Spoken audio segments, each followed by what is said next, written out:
दोस्तों, Hollywood cinema में उस वक्त तूफान आया जब फिल्म एवाटार रिलीज हुई। दुनिया हैरान रह गई, ये 2009 में वीएफएक्स है, रियल करेक्टर्स हैं या क्या है। उस वक्त बहुत कम लोग होंगे जिनको ये बात समझ आई होगी, लेकिन अब आ गई है और इसीलिए अब इसका बेसब्री से इंतज़ार है। एवाटार 2 यानी वे ऑफ वाटर जो इसका सीक्वल है उसका इंतज़ार हो रहा है, जो कि इस साल दिसंबर में रिलीज़ किया जाएगा। मगर एक सीक्वल बनाने में 13 साल का गैप, लगता है कोई बड़ी चीज़ आने वाली है।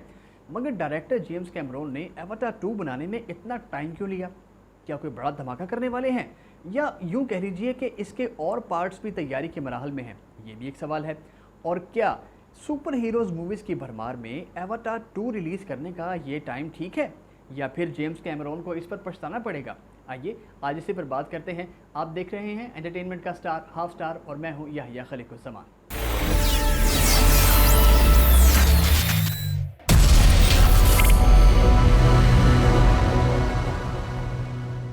दोस्तों, आज सिनेमा में बहुत बड़ी तब्दीली आ चुकी है और वो तब्दीली है सुपर हीरोज़ मूवीज़।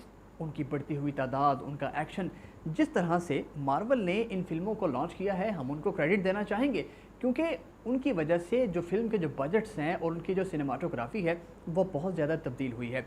यकीनन आपको वो फिल्में टॉप पर नज़र आती हैं, एक तो बजट वाइज भी और सिनेमाटोग्राफी के वाइज भी, और साथ साथ उनकी जो कमाई होती है, यकीनन अगर आप 100 करोड़ लगाते हैं किसी पर तो उम्मीद करते हैं कि 150-200 करोड़ तो आप कमा लेंगे।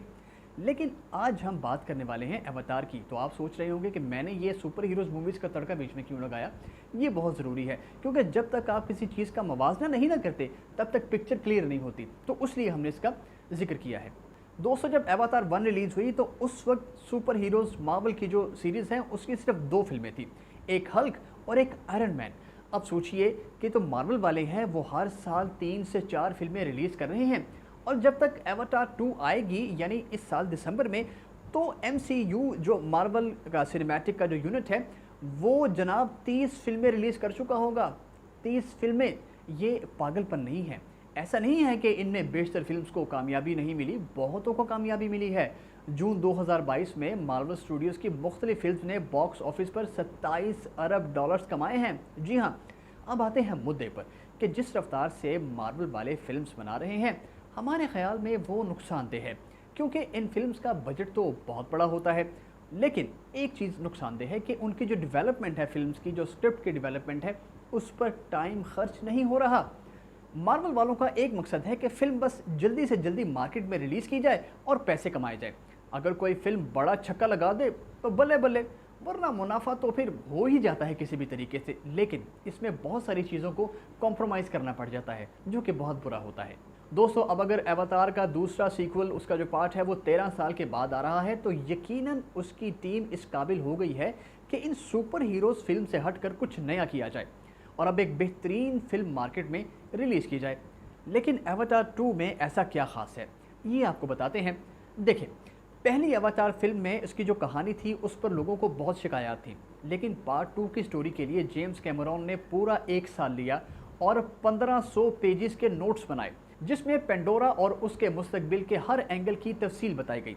जेम्स कैमरोन ने दूसरे राइटर्स को भी बुलाया और उन्होंने 5 महीने तक रोज़ाना 8 घंटे बैठकर काम किया और अगली 4 फिल्मों का, जी हाँ 4 फिल्में, अवतार का एक नहीं 4 मज़ीद पार्ट आएंगे, यानी अवतार के कुल पार्ट्स होंगे 5। तो उन्होंने मिलकर उस पर काम किया और ज़बरदस्त किस्म का काम किया। एक और बात बताएं आपको कि चारों फिल्म्स का स्क्रिप्ट जो आने वाली हैं वो रेडी हो चुका है और उसके बाद ही पार्ट 2 और पार्ट 3 की शूटिंग शुरू की गई है। अब आप देखिए, किसी भी बड़े बजट की फिल्म के डेवलपमेंट पर इतना टाइम खर्च नहीं किया जा रहा, और वो भी सिर्फ स्टोरी के लिए, ये सोचा भी नहीं जा सकता, लेकिन इन्होंने किया है और इन्होंने करके दिखाया है। दोस्तों, अब आते हैं एवाटार 2 की टेक्नोलॉजी पर, जो कि कमाल की है। इसमें सबसे शानदार और बुनियादी चीज़ है performance capture technology. Performance capture technology James Cameron और उनकी टीम ने इस्तेमाल की पहली अवतार में। इसको उन्होंने पार्ट 1 से बहुत बेहतर किया है, क्योंकि इस बार जो फिल्म का बेशतर हिस्सा है वो पानी के अंदर फिल्माया गया है। अब आपने अलीटा बैटल एंजल फिल्म तो देखी होगी, तो उसमें जो परफॉर्मेंस कैप्चर टेक्नोलॉजी है वो अवतार से की गई उससे बहुत बेहतर है, वो जो पार्ट 1 में उन्होंने किया था। और ये जो टेक्नोलॉजी है ये अवतार का सीक्वल बनाने में अहम तरीन किरदार अदा करेगी। लेकिन पहले ये समझते हैं कि परफॉर्मेंस कैप्चर है क्या। एवाटार से पहले जो मिसालें आपको मिलेंगी वो मोशन कैप्चर की हैं, परफॉर्मेंस कैप्चर की नहीं। इनमें पोलर एक्सप्रेस और बेवुल्फ शामिल हैं। इन फिल्म्स में करेक्टर की मूवमेंट को कैप्चर किया गया है मोशन कैप्चर सूट पहनकर। लेकिन इस बार जेम्स कैमरॉन और उनके क्रू ने महसूस किया है कि कुछ खास चीज़ें मिस हो रही हैं, उनको पकड़ना है, और वो है ई मोशन। उन्होंने single camera high definition head rig बनाया और चेहरे पर ट्रैकिंग डॉट्स लगाए और चेहरे की मूवमेंट, तासुरात, बॉडी का हिलना जुलना, मतलब कि एक्टर की पूरी बॉडी परफॉर्मेंस उसमें कैप्चर होगी। इसीलिए इसको परफॉर्मिंग कैप्चर का नाम दिया गया है। जब एलिटा बन रही थी तो उन्होंने 2 हाई डेफिनेशन कैमरा रिग बनाए जो कि फेशियल परफॉर्मेंस को ज़्यादा बेहतर से कैप्चर कर सकते थे। अब इससे वो नेक्स्ट लेवल पर ले आए हैं और एवाटार 1 से एलिटा तक जो छलांग उन्होंने लगाई है वो न सिर्फ ग्रीन स्क्रीन साउंड स्टेज पर परफॉर्मेंस कैप्चर की थी, बल्कि उसका इस्तेमाल जो रियल लाइफ लोकेशंस हैं उन पर भी मुमकिन हो गया है, रियल सेट्स पर जी। और उसके साथ साथ सेट में ट्रैकिंग कैमरास लगाने से सूट के डॉट्स भी ट्रैक होते हैं, जैसा कि वो साउंड स्टेजेस पर करते हैं। बिल्कुल उसी तरह एक रियल आपको करेक्टर मूव होता नजर आएगा वो सूट्स पहनकर। अब आइए, एवाटार जो वे ऑफ वाटर के लिए जो टेक्नोलॉजी इस्तेमाल की गई है वो भी एलिटा के अंडर वाटर सीन से ली गई है। एलिटा का जो अंडर वाटर सीन है वो बुनियादी और पहला कदम था कि जेम्स कैमरॉन और एवाटार सीक्वल जो बनाने के लिए थे उसमें इस्तेमाल करेंगे। अभी भी परफॉर्मेंस कैप्चर को परफेक्ट करने की कोशिशें की जा रही हैं। एक्टर्स को अंडर वाटर जाने के लिए उनके इंतजाम किए जा रहे हैं। अब जिस तरह देखिए जेम्स कैमरॉन फिल्मों में टेक्नोलॉजी का इस्तेमाल कर रहे हैं, हमें बिल्कुल यकीन है कि जो इंडस्ट्री है हॉलीवुड की वो बिल्कुल तब्दील हो जाएगी। दोस्तों, ये वाहिद टेक्नोलॉजिकल ब्रेक थ्रू है जो कि हमने ख़ास तौर पर एवाटार 2 के लिए देखा है। और यहाँ पर रिवायती सुपर हीरो मूवी की तरह सिर्फ बजट का मामला नहीं है, ये बात बहुत आगे निकल चुकी है। अब वो पहले से कई ज़्यादा इसको बेहतर कर रहे हैं और एक नया स्टैंडर्ड सेट करने जा रहे हैं जिस पर अगले 10 साल तक फिल्में बनेंगी। ज़्यादा वक्त लेने का यही तो फ़ायदा है कि हर फिल्म खुलकर अपना कमाल दिखाएगी, बाकियों में स्टैंड आउट करेगी और अकेली राज करेगी।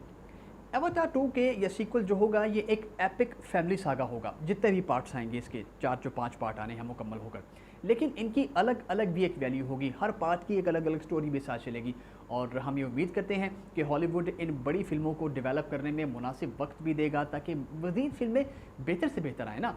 और इससे जो फ़ायदा तो होगा सो होगा, लेकिन इसके साथ साथ पूरी टीम को फ़ायदा भी होगा कि जो भी इसमें काम कर रहे होंगे, मिसाल के तौर पर VFX आर्टिस्ट और डायरेक्टर्स वगैरह, और ये सब इस नहज पर जाने के लिए बहुत बहुत अहम होगी ये सब चीज़ें। मिसाल के तौर पर टॉप गन मैवरिक जो अभी रिसेंटली जो फिल्म आई है टॉम क्रूज़ की, उसका सीक्वल 36 साल के बाद आया, जिसकी गूंज उसका पता देती है। उसकी गूंज हर फिल्म बशमूल सुपर हीरोज़ फिल्म से बहुत ही ज़्यादा है। अभी तक वो बॉक्स ऑफिस की किंग मानी जा रही है। उसका रेवेन्यू तकरीबन $2 अरब से क्रॉस कर चुका है और अभी भी आगे बढ़ रहा है।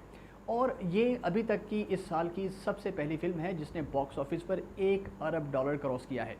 ना डॉक्टर स्ट्रेंज 2, ना जुरासिक वर्ल्ड और ना ही थॉर 11 थंडर ऐसा कुछ भी नहीं कर सके कमाल ये तमाम फिल्में।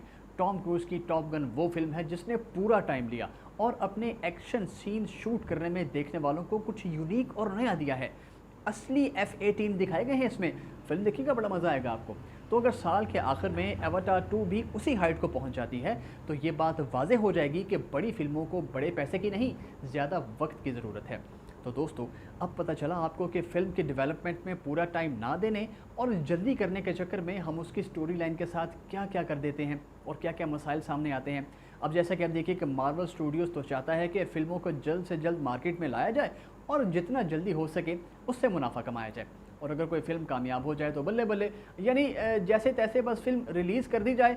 इसी चक्कर में बहुत सारी जो अनरियलिस्टिक सी चीज़ें हैं, मतलब CGI आर्टिस्ट हो जाएंगे बीच में, मार्वल स्टूडियोज़ आ जाएंगे, ये बड़ी डिमांड भी शिकायत करते हैं कि यार बड़ी अनरियलिस्टिक सी वो डिमांडिंग करते हैं तो हमें समझ नहीं आता। तो अब जनरल ऑडियंस भी ये समझने लगी है कि आखिर ज़रूरत किस चीज़ की है और किस चीज़ की नहीं है। तो जो चीज़ मैटर करती है वो है बॉक्स ऑफिस। दोस्तों, हमें यकीन है कि एवाटार जैसी फिल्में एक बार फिर से हॉलीवुड को नई ज़िंदगी देंगी, क्योंकि सुपर हीरोज़ शायद अब हॉलीवुड का दिफा नहीं कर पाएंगे। उम्मीद करते हैं ये वीडियो आपको पसंद आएगी, तो इसको लाइक और शेयर कीजिए, हमारे चैनल को सब्सक्राइब कीजिए और एंटरटेनमेंट की हर खबर से जुड़े रहने के लिए देखते रहिए हाफ स्टार।